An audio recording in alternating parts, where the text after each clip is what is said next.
In June of 1816, farmers in New England woke up to snow. Not a dusting, enough to bury the crops they'd just planted. By August, the frost came back and killed whatever had survived. Harvests failed. Bread prices doubled. And in parts of Europe, people were eating grass. And here's the strange part. Nobody knew why. The sun still rose, and there was no war on the weather, no plague in the soil. The real cause had started more than a year earlier, on the other side of the planet, and almost no one alive connected the two. They called it different things in different places. In America, they named it 1800 and froze to death. In Germany, it was the year of the beggar. Every account says the same impossible thing.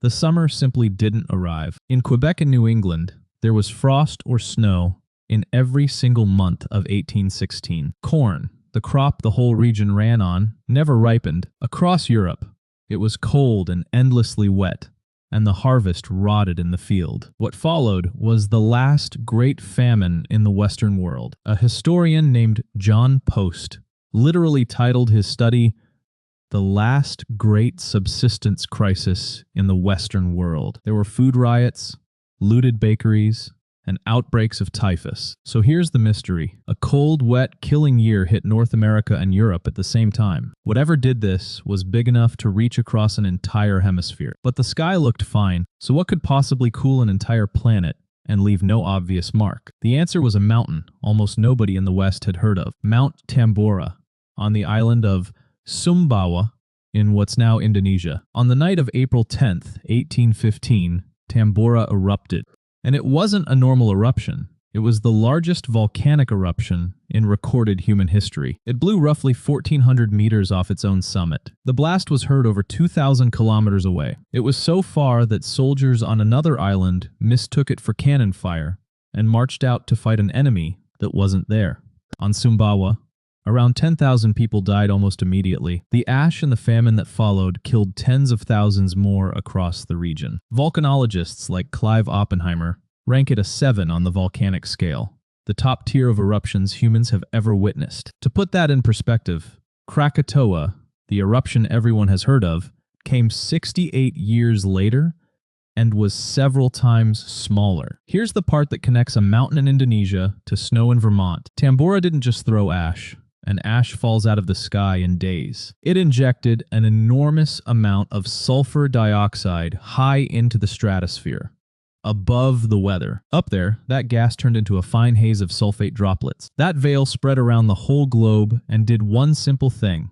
It reflected sunlight back into space before it could reach the ground. The effect wasn't dramatic to look at. Global temperatures fell by only about 0.5 degrees Celsius on average. But 0.5 degree across an entire planet is enough to move the line where crops live and die. Push a marginal growing season just a little colder and wetter, and the harvest doesn't shrink.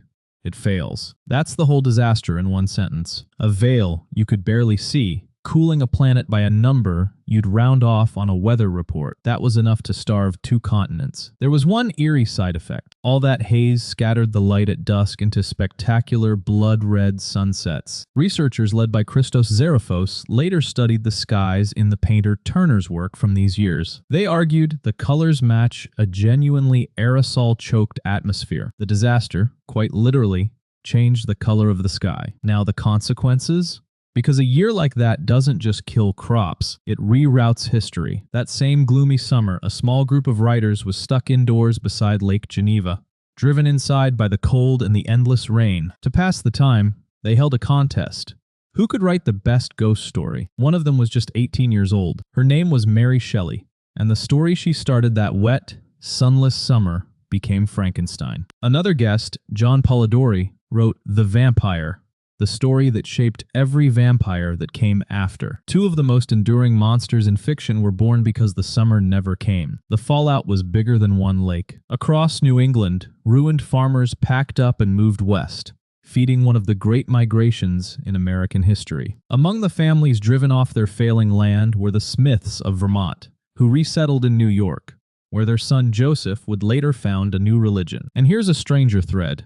Carefully, because historians still debate this one. With oats scarce and horses starving, a German inventor named Karl Dreiss built a 2-wheeled machine you pushed along with your feet. It was the ancestor of the bicycle. The link to the famine isn't certain, but the timing 1817 is hard to ignore. A monster, a migration, a religion, and maybe even the bicycle. Not a bad resume for a year with no summer. So the next time a summer disappoints you, remember 1816, the year it disappeared completely. Not because of anything anyone did. It was because a mountain on the far side of the world had thrown a veil over the sun a year before. And almost no one thought to look up and ask why. The summer that never came didn't start with the weather. It started with a mountain nobody was watching. Thanks for watching Brainstorm, Bob. If this made you think, hit subscribe for more. Curiosity, ideas, and real answers. See you in the next one.